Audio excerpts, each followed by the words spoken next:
Good evening. Good evening. Welcome to Union Missionary Baptist Church, where our pastor is Pastor Robert Scaife. This evening, we are going to have a presentation from our helping hands to help us grow, live better, and to learn about life's challenges that we can grow, learn, and grow together. So in place of our regular Bible study tonight, we will be having that presentation tonight with Helping Hands. So we'd just like to thank all those that are in the house tonight and those that are online. Please stay with us to learn about Alzheimer's disease tonight. I'm going to pray us in, and then I'm going to turn it over to our helping hands. Father, we just thank you. We thank you for another day, another evening that we can come together, learn, and grow together, God. We thank you. God, we pray for the presenter that's going to present tonight. Pray that all that she gives us, God, we will learn, we will grow, we will take it and learn, help someone else in what area capacity that we have. So have your way in here tonight. We love you. We thank you and praise you for it. In Jesus' name, amen.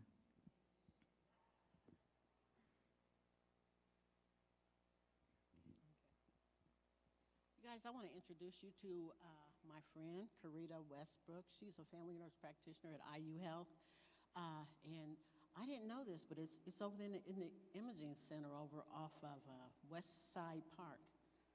But they have an urgent care there. And she works over there and has been for almost 3 years. And she's a family nurse practitioner, certified. That means she's really smart. I met her when we were both working on psych at Ball. When she was still working at Ball, and she's very smart. She's very nice, and she knows what she's doing. And I would say surprising me, but my level is pretty low to get surprised by. So, but she did an amazing job on this presentation, and I just want you guys to meet Curita.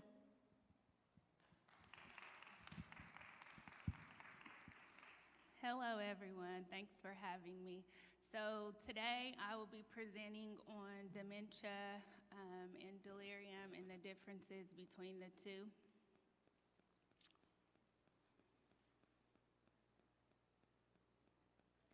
Okay, so my name is Curita Westbrook. I am a family nurse practitioner. I've been a registered nurse for over 20 years, and then I went back to school to get my master's to become a nurse practitioner. As Ms. Bernice said, I do have some experience caring for psychiatric patients that have Alzheimer's and dementia.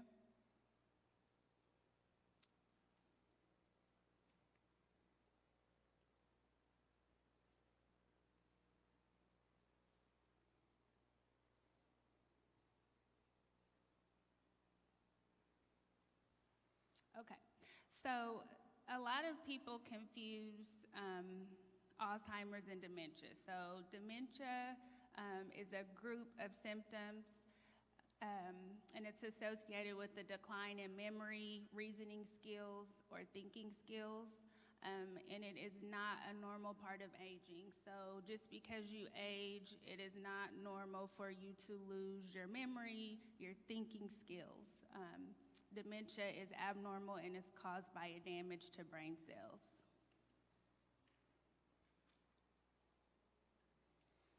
So there are 3 types of dementia. Alzheimer's disease, which is the most common, and that one most people are most familiar with. Lewy body disease is another type of dementia, and then you have vascular dementia.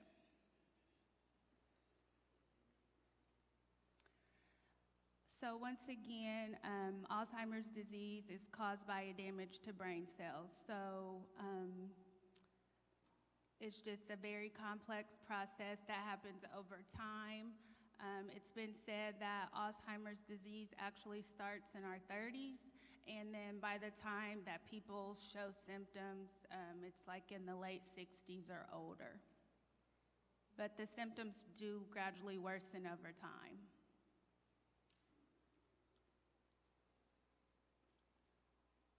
Okay, so now we'll go over some symptoms of Alzheimer's disease. So memory loss that affects normal day-to-day life. So it wouldn't just be maybe being slightly forgetful, it would be to the point where you are unable to function on a day-to-day basis because your memory loss has become so severe. Sorry, you can look on your handout. You can't see the symptoms very well, but it's on the handout that you guys have in front of you. Difficulty in planning or solving problems is another symptom.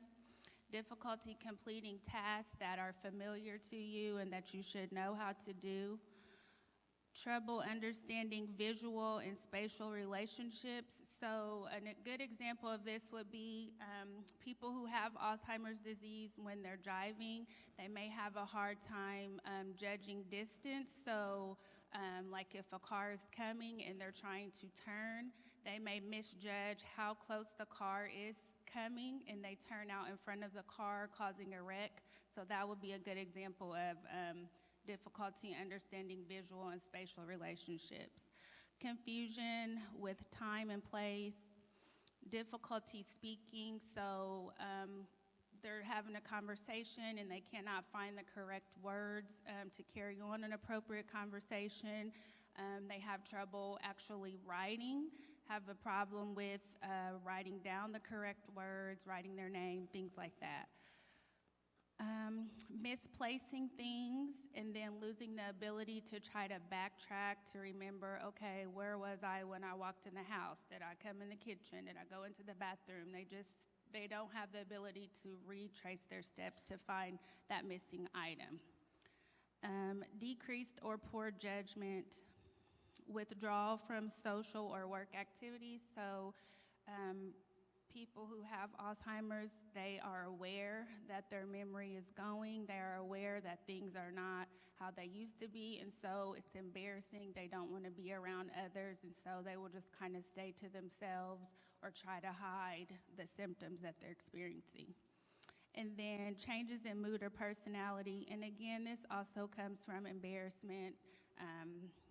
They may be angry, there's a loss of control, nothing that they can do because they're experiencing these symptoms, and so you will notice some change in mood or personality. Okay, causes of Alzheimer's disease. So we'll go over these one by one. So age, this is the greatest known risk factor, even though it is not a normal part of aging. A lot of people who do get diagnosed with Alzheimer's disease, it starts at about age 65 and older. And then every 5 years after age 65, your risk doubles. After age 85, the risk increases by 1/3.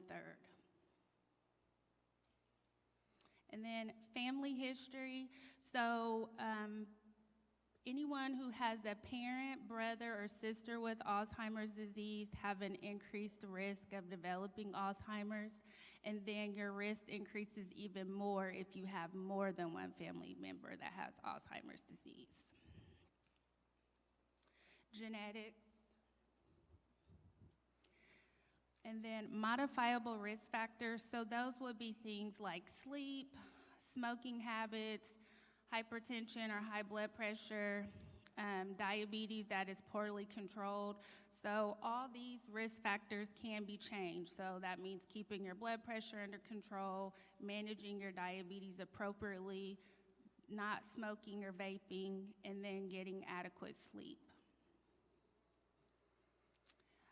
Certain medical conditions can also increase your risk for Alzheimer's disease. So examples of that would be patients who have sustained head injuries, people who have altered brain health, so that kind of ties in with head injuries. So frequent concussions, so athletes who maybe have sustained multiple concussions, or a person who may have been in an accident that hit their head and had to have surgery, people who have had strokes that would affect your brain health, so that increases your risk for Alzheimer's disease. And then poorly controlled blood pressure and poorly controlled diabetes increases your risk for the vascular type of dementia that I mentioned earlier. So high blood pressure damages the blood vessels in the entire body, but specifically in the brain, and so therefore that can lead to the cognitive loss, the memory loss, things like that. Same for diabetes. When the blood sugar runs high, it damages the blood vessels, causing them to be very hard and rigid, damaging the brain vessels as well, leading to dementia. Okay, so medically induced delirium. So delirium is similar to dementia, but it is not the same. So delirium is an acute state of confusion, inattention, and altered consciousness caused by side effects of medication or a health condition. And delirium most often affects elderly or frail patients. So the biggest difference between dementia and delirium is that delirium can be reversed, and it's often acute, so it comes on pretty sudden, and it does not last very long, whereas dementia occurs over time and it is not reversible.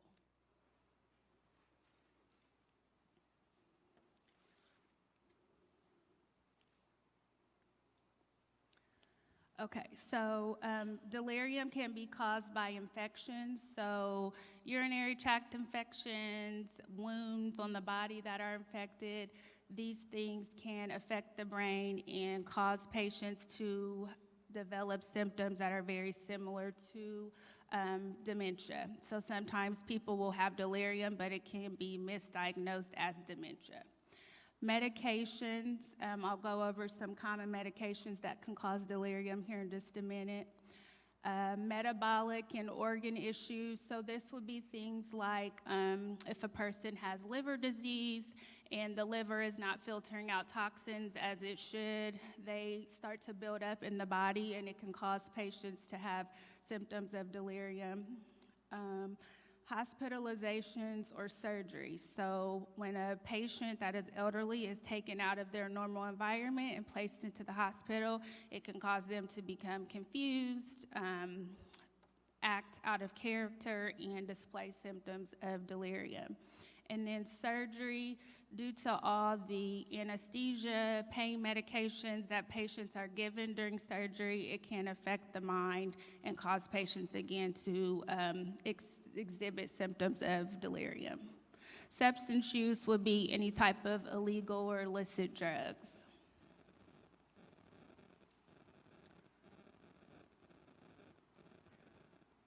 Okay. Symptoms of delirium would be disorientation and confusion, obviously.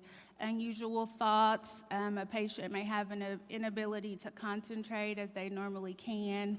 Memory loss, drowsiness, being very agitated, restless, hallucinating, seeing things that they think are there but they really aren't, and then sudden changes in behavior.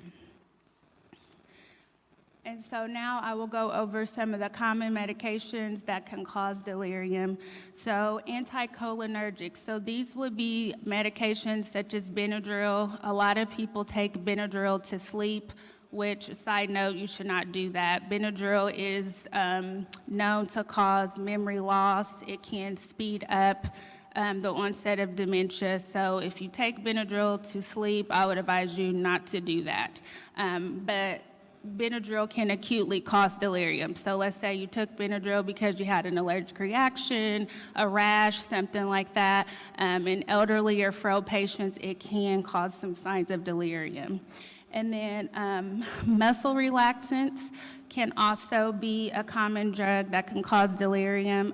These are medications that can often be given if a patient has had surgery or they have some type of musculoskeletal injury like a sprain or a strain. They may be given a muscle relaxant to help with discomfort, but it can cause delirium. Antidepressants, so medications that are commonly given to help alleviate symptoms of depression, can cause delirium. Ambien, which is a very common prescription sleep aid that is prescribed, it can cause delirium. And Xanax is another one. That is an anti-anxiety tablet that can be prescribed. That can cause delirium. Oxycodone would fall underneath the opioid pain medication.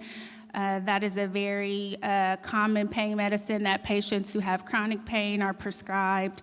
It definitely can cause delirium. Lasix, which is a diuretic, so it helps to pull the excess fluid off of you.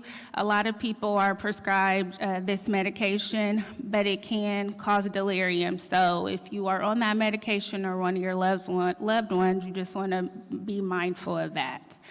Obviously, antipsychotic medications, those can also cause delirium.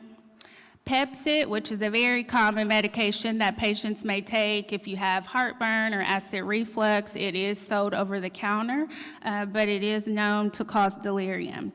And then the last one is a class of antibiotics. The brand name is called Cipro. That one is very commonly given for urinary tract infections, but in elderly or frail patients, it can cause some signs of delirium. And then can you just stop for a second? I want to go back to talking about dementia and just some ways that you can prevent that. I kind of skipped over it. But some risk reductions and ways to prevent dementia. So number one would be challenging your mind and learning new skills, doing things to stay sharp. So I just like to think of this as doing hard things. So whether it's learning how to knit, learning how to sew, anything that may be difficult for you to do, these are the types of tasks that help to challenge your mind, keep your mind sharp, keep those pathways functioning appropriately. And then moving your body through exercise. So resistance training, weight training is very, very vital to not only keeping your body strong and building muscle, but it also helps to work our biggest muscle, which is our brain. No smoking or vaping, I spoke of that before. Eating a healthy, balanced diet, avoiding processed foods, fast foods, sugary foods. And then maintaining a healthy weight, getting quality sleep. So this is a big one. So you want to get at least 8 to 10 hours of sleep, but you want it to be quality sleep. So if you're sleeping and you're waking up multiple times through the night, that is not considered quality sleep. So, and then the other one is avoiding eating at least 3 hours before bed. So when we eat at least an hour or less before bed, it interferes with the flushing process of the brain. So the purpose of sleep is to kind of help to repair and reset the body.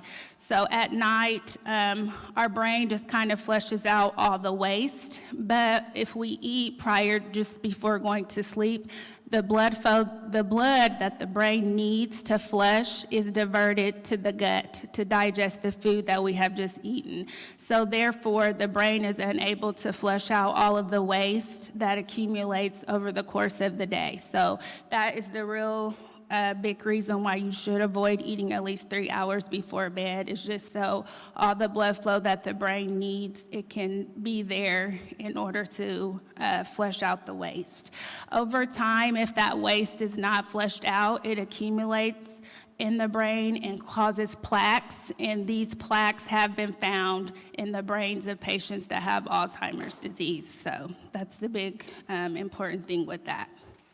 Okay, you can start it back up. So the key takeaway points are dementia is permanent and progressive, so over time it occurs and it gets worse. Alzheimer's disease is the most common type of dementia, and then medically induced delirium is common, but it is reversible. Okay, that's all I have. Does anyone have any questions or need me to go over something that I've already spoke about? Yes. Take this. I couldn't hear what she said. I'm sorry.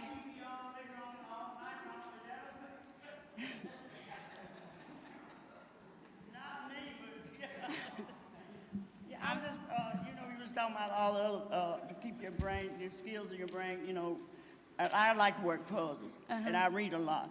But what about all the TV time? Does that affect your? So that would not be good, just because when we watch TV, a lot of times we're sitting down and being sedentary, and so that's never a good thing. So I'm not saying you can't watch TV, but I would limit it. I wouldn't just sit and binge watch, shows for hours and hours and hours. Maybe give yourself like a 2-hour max, get up, move around, do something, and then come back to it. Thank you. You're welcome. Anybody else have any questions? No, I'm okay, thank you.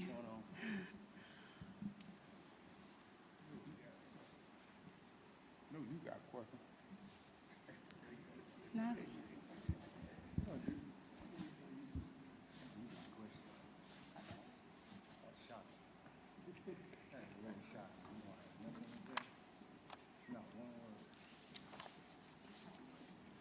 You have a question? Oh, she has a question, Twin.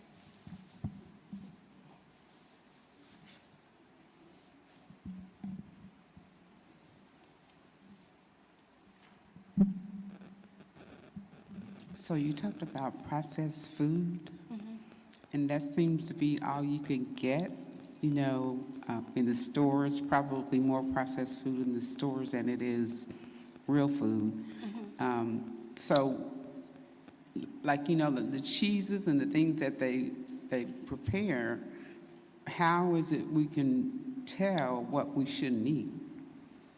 Well, I should have made a list of maybe some better choices. So, of course, fresh fruit and vegetables would be the top choice, but if you don't have access to fresh fruit and vegetables, the second best choice would be frozen vegetables or fruits over canned, just because a lot of the canned fruits and vegetables have extra sugar or salt added to it.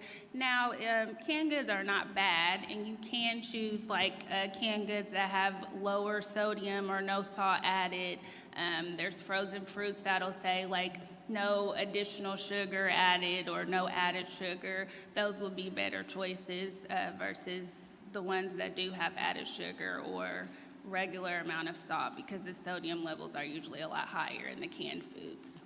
Okay, yeah, I just noticed that it's difficult to find food that's good for you. Yes, when you're you right. look at the And it's more expensive. So. look at the labels, now, and everything seems like it's not real. Yeah. So, yeah, thanks for that information. You're welcome.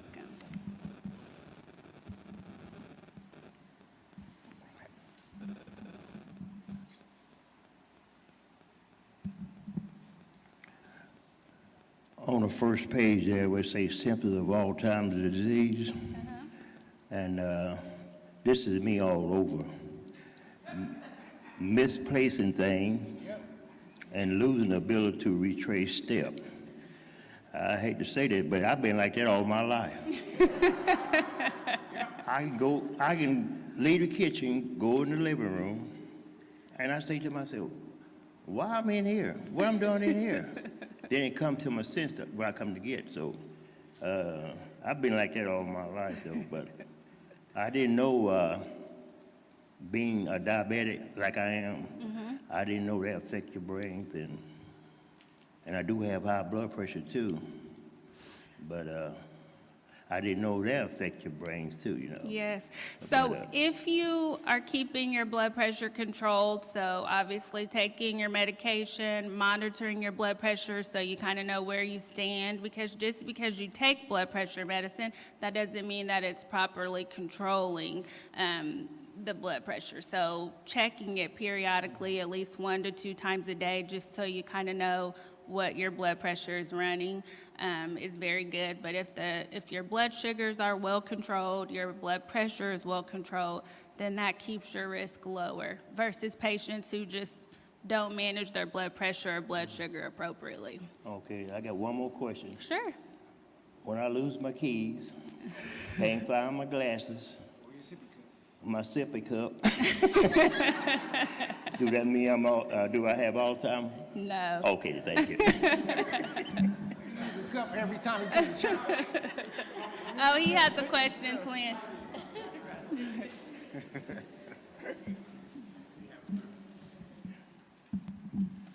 I see eating at least 3 hours before bedtime. Okay, what did that do to you? Okay, so You said some things that it do. Would it cause you to dream? no, it doesn't cause you to dream. It just prevents you from getting into your deepest stage of sleep. And during the deepest stage of sleep is when the flushing of the brain waste occurs. Well, what causes you to dream at night? There's a number of different things that leads to that, but eating before bed is not one of them. I was reading, what is that, Challenge Your Mind by learning new skills and staying sharp. I read a lot, then I like Jeopardy and Wheel of Fortune. I challenge myself to see, can I answer the questions? That's very good. Well, them two of my favorite shows, Yeah. so yeah. Yeah, that's good. And then you're learning too. So Oh, you're yeah. challenging yourself, but then you're also learning, things that you didn't know. So yeah. Yeah, a lot of times, they hit on something, you say, man, I studied that in Ball State years ago. I mean, different stuff, but okay then, thanks. You're welcome. I have a question. These medications. We take a bunch of medications as veterans. Like, on this list, out of all of them, I had more than half of them I didn't take. So are they damaging me? So not necessarily, and not everyone who takes these medications will be affected in a way that it can cause delirium symptoms, but it's just something to be mindful of. And then, like I said before, the elderly are really frail patients who already have a lot of health conditions. They are at an even higher risk to be adversely affected by these medications causing delirium. So just because you take this medication doesn't necessarily mean that it's harming you, but it's just something you want to be mindful of, that there is a potential for it to cause symptoms of delirium.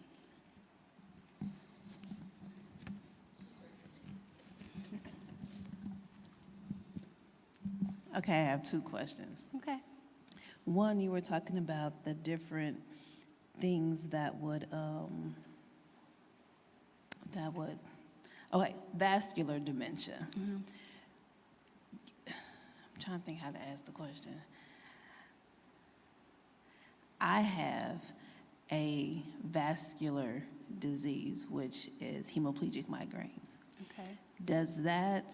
Can that contribute to having dementia? Because with my migraines, it causes memory loss anyway. Yeah, so that could potentially, put you at a higher risk. Oh, Lord, my mama got dementia already. Okay, so I got vascular, and then we got genetics. Mm-hmm. Okay, so with a person that has dementia, my mother has dementia and was probably about 6 or 7 years now. Okay. And so a lot of times the people that are with her will be like, well, she know what she doing.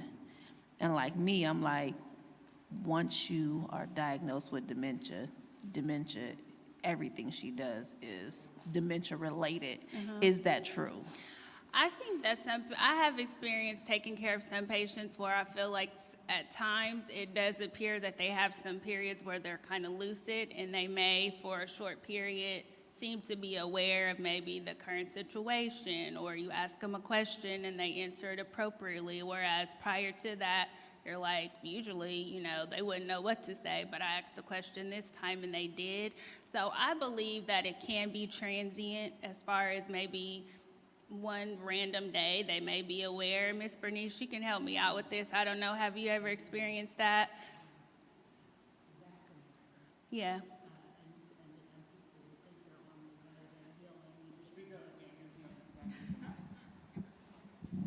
People think you're on your way to healing and getting better, but with Alzheimer's, no, you just have a clear day every now and then. Okay, because like my mom, sometimes like if somebody in here was to hold a conversation with her, they wouldn't be able to tell she has dementia. But I know everything she said was not the truth. So, And that's common. They will kind of fabricate or make things up to appear like they are with it. I have a question regarding the sleep. I have preconceived notions that as you got older, you needed less sleep.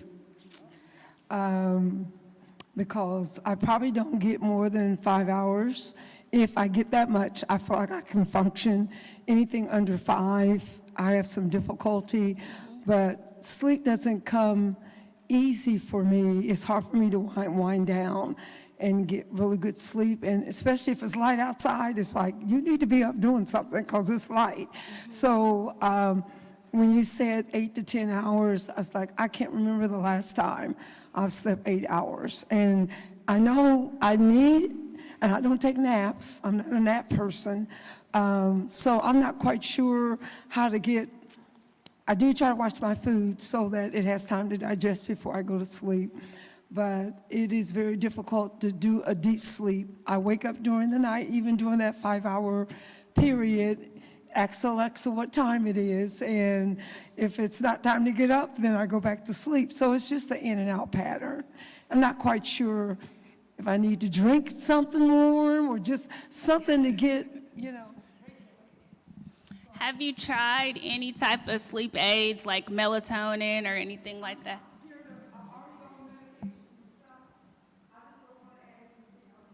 Okay, so with women in particular, for sure, once we hit menopause, we lose production of our natural hormones, so estrogen, progesterone, testosterone.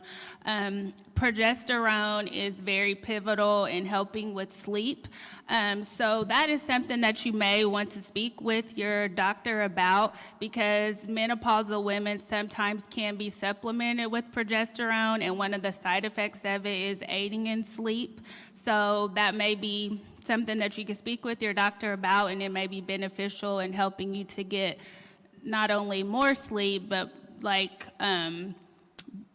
uninterrupted sleep, so a higher quality of sleep. So that's one option. Melatonin is something that our bodies normally make, but as we age, sometimes that production drops. And so there are melatonin supplements that you can take before bedtime to kind of help to aid in sleep. And it's considered more natural versus some of like the prescription sleep aids, and it's not as, the side effects are not there like they are with the prescription sleep aid. So those are two things that you can kind of consider, and maybe talk to your primary care provider to see if one of those may be a good option for you.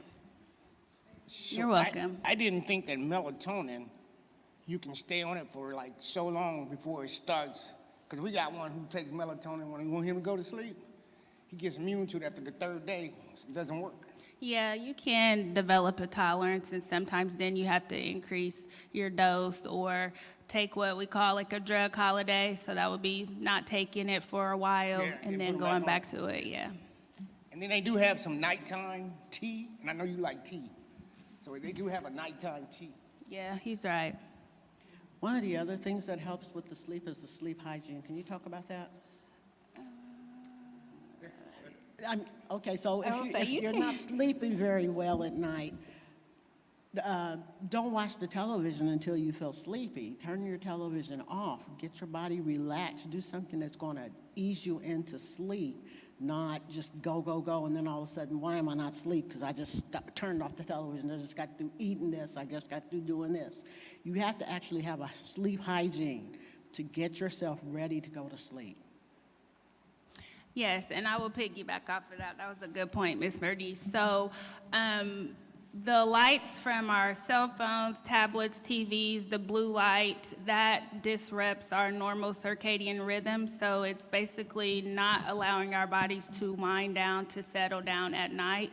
So there are blue light blocking glasses that you can wear just to kind of diminish the amount of blue light that your eyes are receiving to kind of help you to wind down. And then also using lamps instead of bright lights in your home is also helpful, just because lamps are usually a lot dimmer than the bright overhead lights that we have in our homes. So that's another little tip to help with sleep hygiene.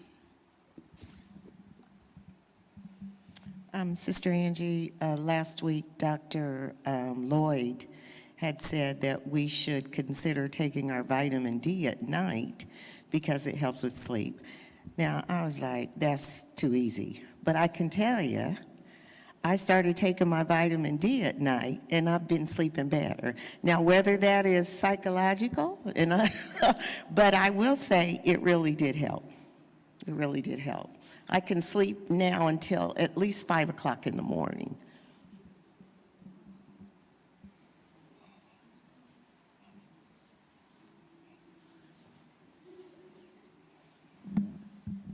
Would you also recommend like a magnesium lysate glycinate? Because I do know that that sometimes helps like with muscle relaxation. If you're low on magnesium, you might need to look into high quality, not just a cheap one over the counter. Yes, that was an excellent suggestion. And that ran through my mind when she was talking, and then I didn't even mention it. But yes, you are correct. Magnesium works. I take it every night before bed, and it does help to relax you. It also helps with headaches. If someone suffers from headaches, it works. But it just relaxes the vessels. That's how it works to help with headaches. It relaxes your muscles and just kind of winds you down before bed. So yeah, magnesium glycinate is a very good supplement to take.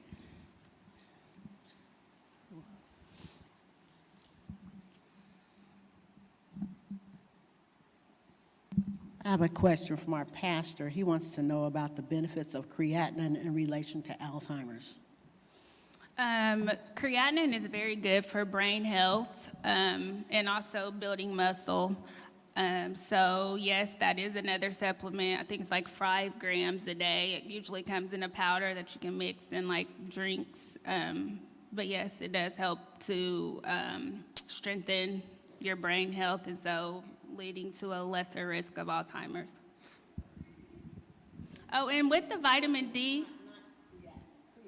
creatine, yes, creatine.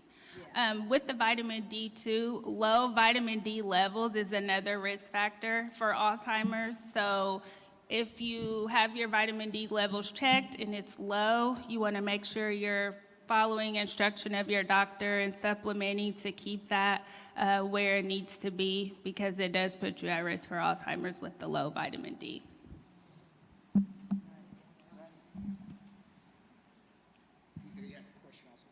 I have a question someone online sent me.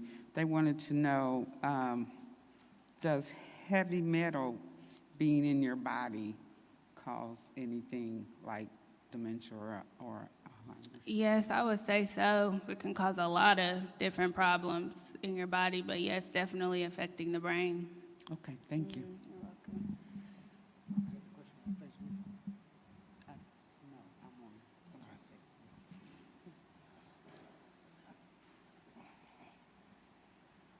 He said he had a question on Facebook. Is it a question somebody had up there?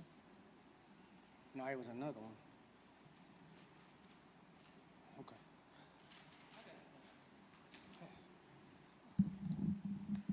For all the symptoms that's listed under here, do they usually all show up in somebody with dementia, or is it usually like a couple? Yeah, it over doesn't have time? to be all. It can be some, it can be, I mean, there's no set amount. These are just some of the most common ones that could appear. Because what I'm thinking is some of them could be something that's not Alzheimer's or dementia, Oh, yeah. right? And so if people aren't seeing a doctor, they probably don't know, like Deke was talking, you know, I've been having memory losses all my life too. My mama said blame it on my grandpa Scaife, right? But I don't know if that means like in the future I'll have memory issues to be looking out for, because some of these by themselves, they just happen when you're young. I'm not young anymore, by the way, but they do happen when you're young. So as you get older, it's like something I'm used to. You probably forget that I got these issues because it's just now part of who you are now. So for those kind of things, is there anything that will stand out? I mean, yeah, see a doctor, I get that, but even when you go to the doctor, you forget that, unless you make a list, you know, make a note, shut up, Bernice. You forget that if you didn't make a list, you'll forget to ask the question that you've been having this issue or somebody noticed something. And so just if you don't have all of these and it's been something you just got used to over time, will something big happen where it will stand out and it'll be observable to other people? So the biggest thing would be, it's not just necessarily memory loss, because everyone experiences times of forgetfulness. So the biggest thing would be memory loss that affects your day-to-day life. So if it's getting to the point where you're having trouble just performing normal activities of daily living, completing normal tasks that you could do before without trouble, that would be kind of a red flag, and maybe when you need some intervention. And I think it's also important to sometimes listen to others around you, because personally people can be in denial about things, you know, downplay things, but if there's someone that's around you frequently, they are usually the first to notice that this is a little bit more than just forgetfulness, or, you know, you're leaving the stove on, and, you know, dangerous things that may be occurring that other people will notice, and maybe the person that is doing it is in denial about, or really not paying attention to how serious it is. Okay, so Jerica had a question off of Facebook. She's asking if you said that sugar causes dementia. Sugar. Diabetes. So having diabetes doesn't No, not that sugar. I guess the processed sugar. Too much sugar, yes, it can, just because it can lead to having diabetes. And then if the diabetes is poorly controlled, or your blood sugars are elevated for extended periods of time, then yes, it damages the vessels of the brain. Okay, did you have a question, Zane? Hello. I'm just from your presentation realizing, I guess, that Alzheimer's is a part of dementia. So everyone who has dementia then does not have Alzheimer's. Correct. Okay. It's a type of dementia. So there's different types of dementia, and then Alzheimer's is one of the types. Is it like a more aggressive type, or what is the differences between being diagnosed as having dementia versus having Alzheimer's? So Alzheimer's is just the most common form, and so most people are familiar with that because it is more common and it's more talked about. I wouldn't say it's the most aggressive form, but it's just more common, and so that's what people are familiar with. Okay, thank you. You're welcome.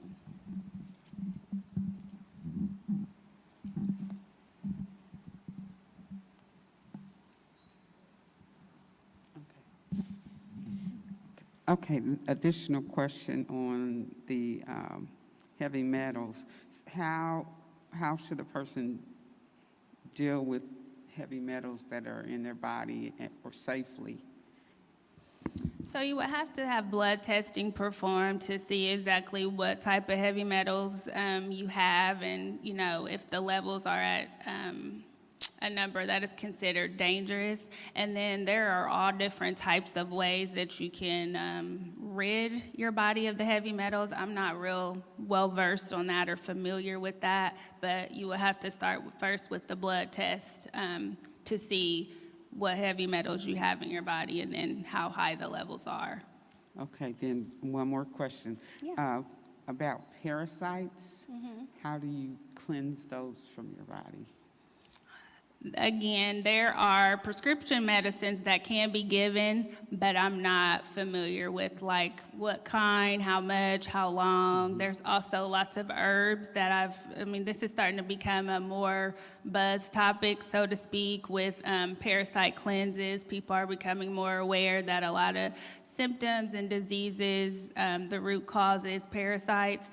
So there's lots of like herbal tinctures and teas and things that you can take to rid your body of that, but I'm not well versed enough to speak on it and suggest. Yeah, you give it good information. Thank you. You're welcome.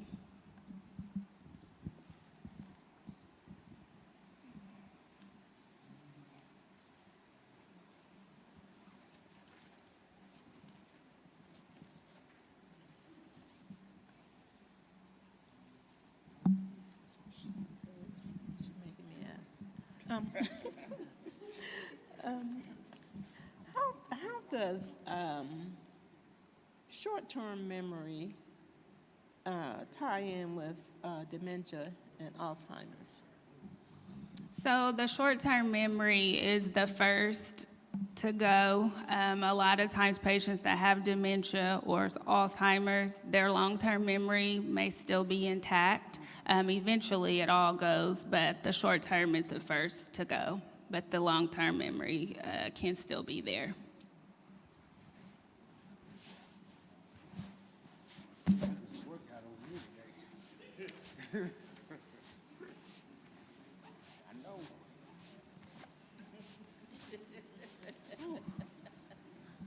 I was going to say, with my experience, when it comes to short-term memory, that was the first thing we noticed in my mom. Then later on, as we began to learn more and more about dementia, then it's like, okay, that's why she was acting like this. Okay, that's why she was acting like this. But my mom can tell you a story from 20 years ago. 30 years. Yeah. She'll sit you down and tell you an 8-hour story from a long time ago, but I think my mom's memory now is about 30 seconds. I'll come into the house and go to the bathroom, come back out. Kel, when you get here? She just did it just a few minutes ago. I left her just to come here. Kel, when you get here? You know, something like that. And then sometimes it's a little bit longer, but yeah, the short-term memory loss was like the first thing to go for her.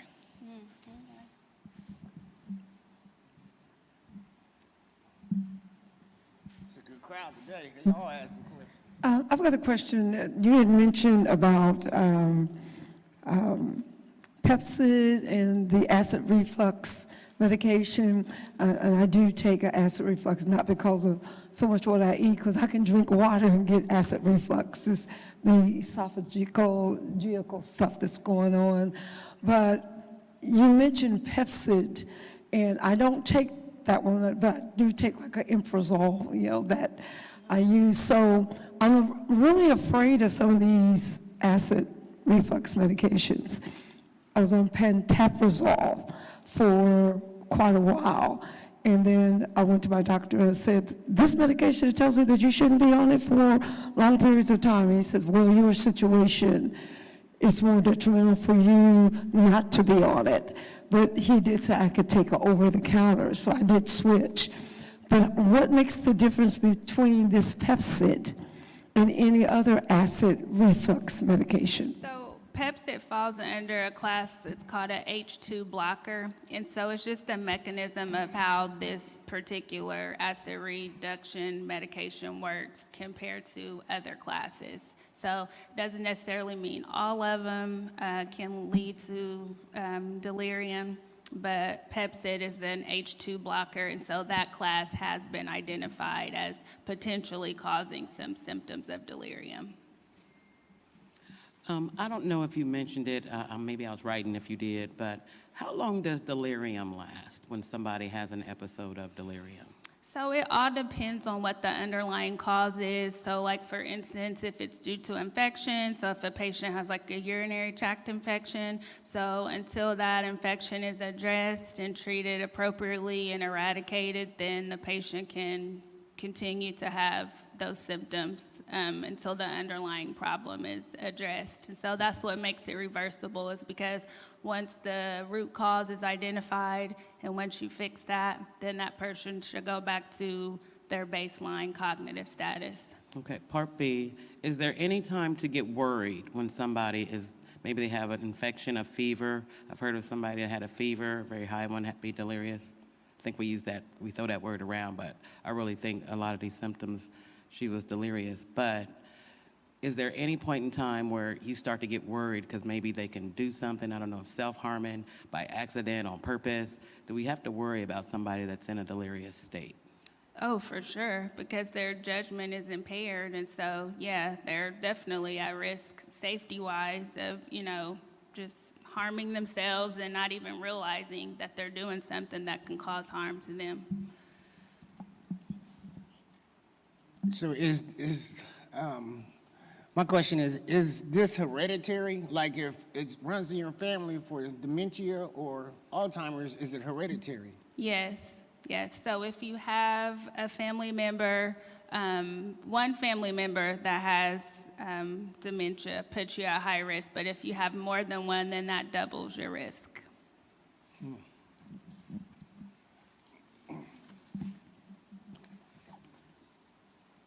Parkinson's a part of this dementia, Alzheimer's?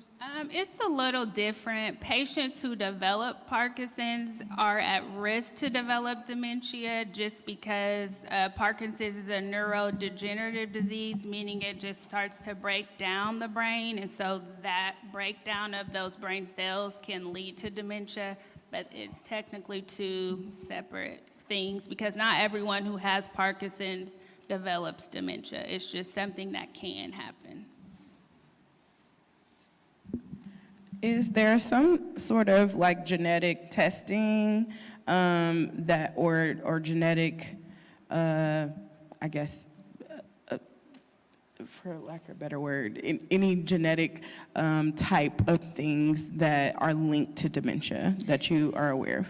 So there is genetic testing that can be done. I am not familiar with the exact gene defect that is identified to say, okay, you have this gene defect, therefore you are, at an increased risk of developing Alzheimer's, but I do know that there is testing that's available for that.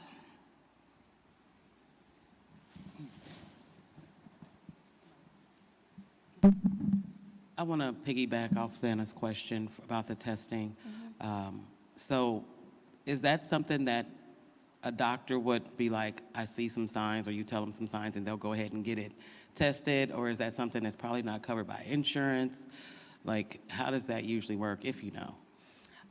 So yes, if they do see signs, they can do genetic testing. And as far as insurance coverage, it would all probably depend on how the doctor codes it. So different diagnoses have different medical codes. And so I don't work primary care, but primary care doctors usually know which code they need to put in order to get certain things covered. And so that's how that part would work.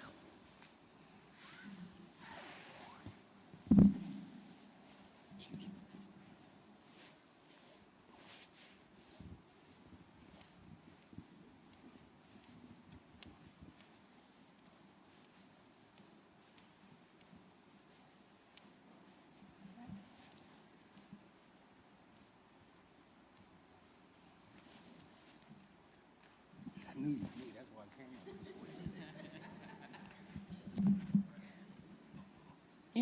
You said something in answer to somebody's question about telling the doctor, Ronnie's, about forgetting to tell the doctor.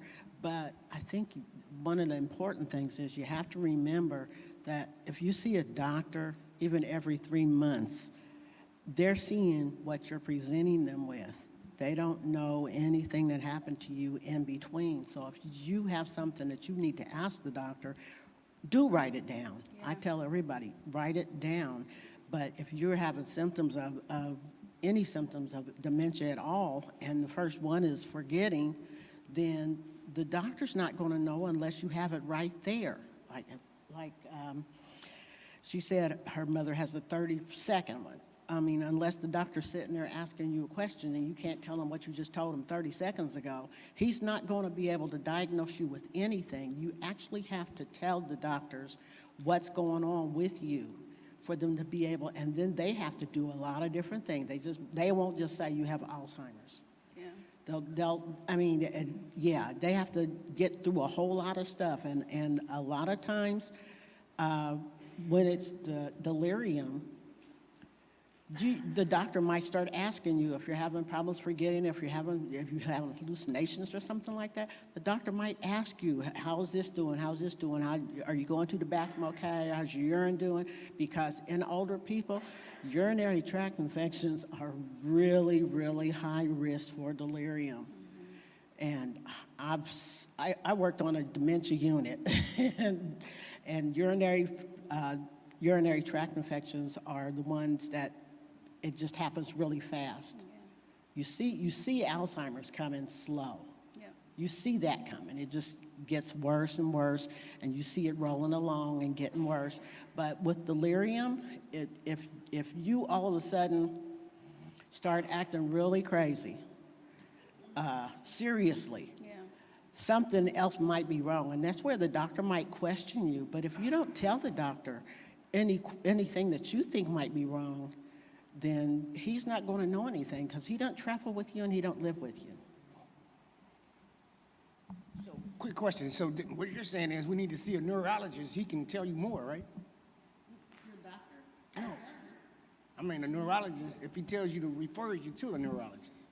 Yeah, if something's wrong with you, go to your doctor first. Your doctor knows you. If you haven't seen a neurologist is not going to know you from Ronnie. And so you have to tell your doctor what's going on and see if he wants to refer you to somebody that might be able to do this in depth. But first they have to have a reason to send you to somebody else. You don't just go to a neurologist for no reason. No, I understand that point, but I'm saying, like, say your doctor has to refer you to a neurologist, right?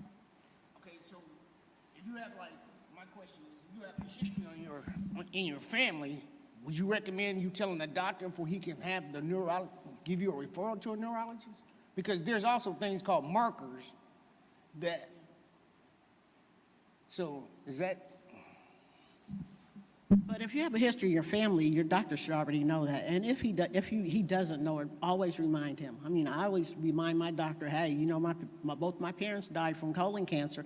Do I need to worry about this? Do I need to worry about that? I even had that conversation this week. But if you have any of the markers or risk factors, your doctor should know it, especially if it's something that concerns you.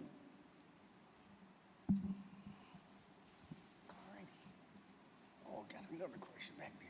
Way in the back. Way in the back. I'll come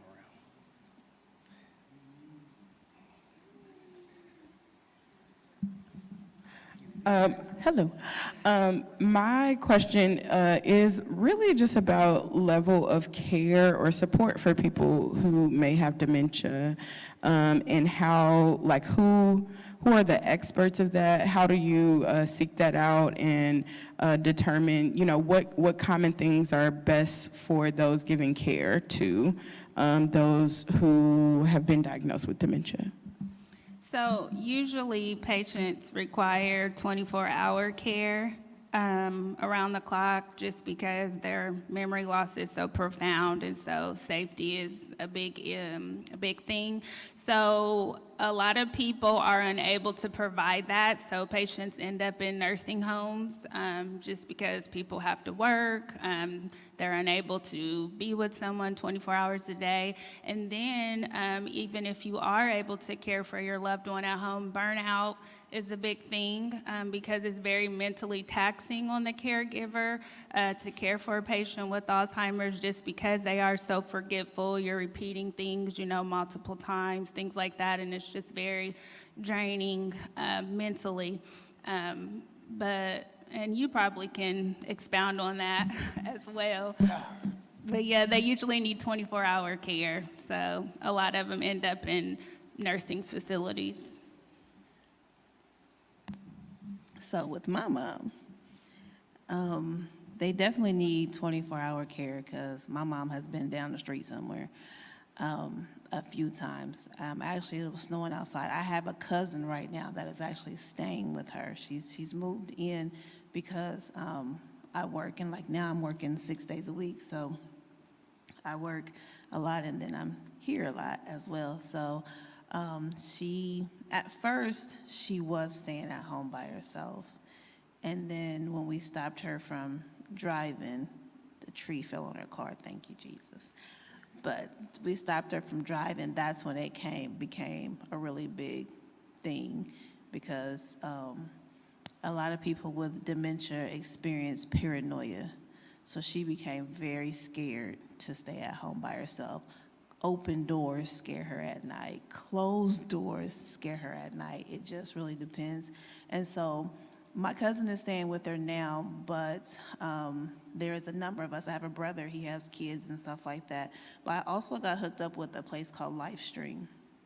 And Lifestream will help to get you a home health aide. And that's what I'm waiting on now. There are a lot of things that you have to go through, a lot of paperwork that you have to go through, the diagnosis and all that stuff. You have to have all that stuff. But there are different places that provide around the care, around home health aid, around the clock care. So and burnout is real. Yeah.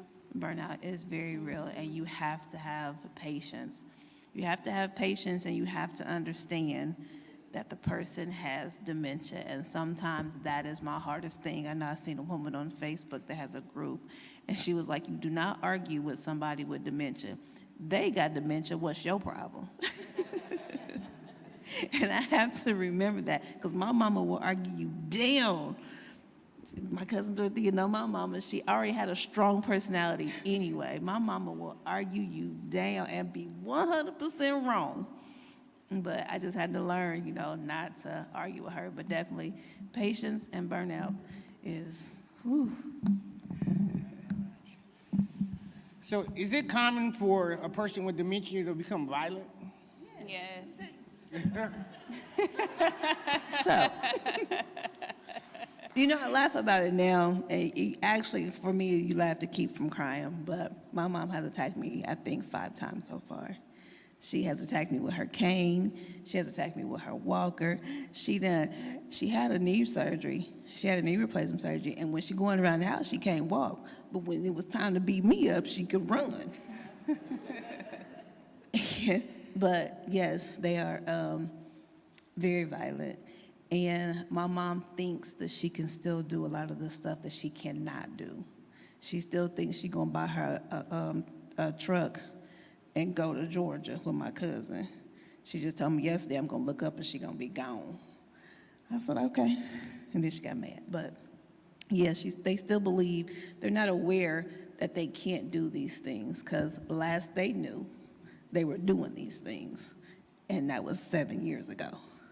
So yeah, they become very violent. Come to my mama's house and see. Well, I had an uncle, so I know. Oh, okay, new face. Just like I know, that's your daughter.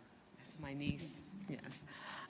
I have a question related to care. I was a caregiver for many years for my husband who died of a stroke.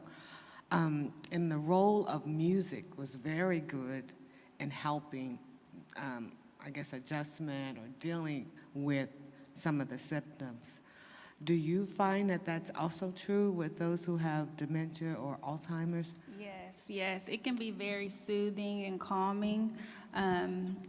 And I think that kind of ties in with their long-term memory that can still be intact. So if you know of a certain genre of music or a certain song that, they liked, playing that can kind of tap into that long-term memory that may be still intact and kind of provide just some relaxation or just comfort for them.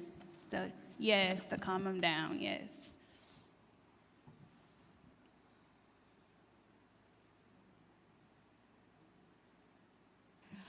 Okay, and just to tag the team on that about the music, when I worked at Emory on a they had two, it was an elderly hospital, and they had a dementia unit and just a regular unit for depressed or stressed people. And on the dementia unit, nobody knew who they were. I mean, they were all gone. But, and when I first started working there, there was a guy who came in, and I was talking to him. He brought his guitar in, and I didn't understand why he had a guitar. And he says, I'm getting ready to do the music group.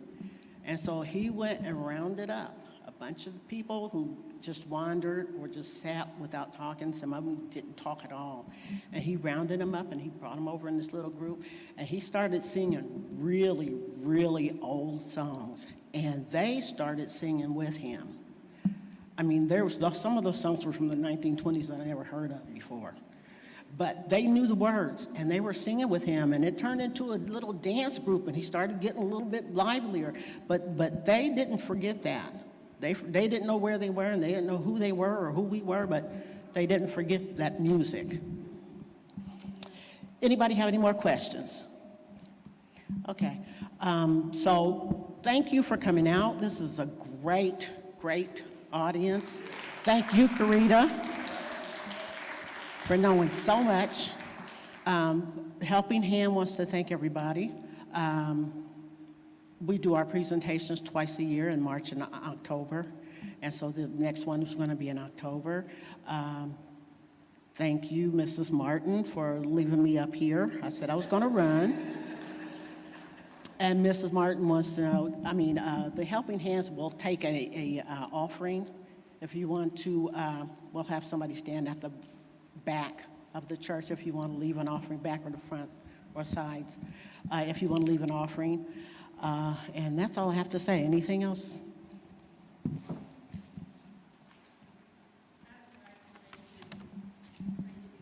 She did call me out, didn't she? She did call me out. We, the Helping Hand ministry here at the church, and with the members of Helping Hand stand up so they know who you are just in case they need a helping hand. Thank you so very much. You're welcome. I really appreciate it. I almost forgot that I asked Bernice to take charge. So I don't know if that was Alzheimer, the dementia. I didn't want to do it. Thank you so very much for coming. It was a learning, really, experience for me. You're welcome. You know, I was kind of glad when she said, not necessarily your age. Isn't that a blessing? Thank you all so very much for showing up tonight. Thank you now. Don't eat before you go to bed unless it's 3 hours before. That's Thank right. you very much. You're You did a beautiful job. Thank you. Thank you. Also, before we dismiss, I only have one announcement, and that is this Saturday is our women's huddle from 10 to 11 in the Jackson Family Life Center. Bring your questions, bring suggestions, bring a snack, and your favorite drink. That's what it says.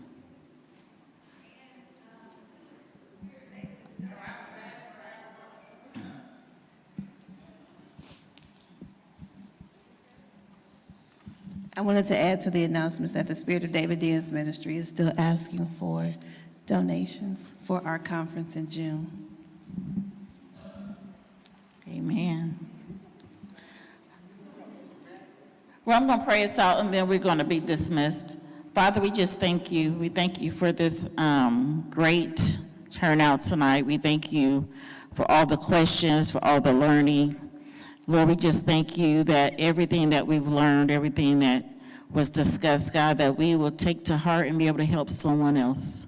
So, Lord, have your way. We thank you, and have a good night. Amen.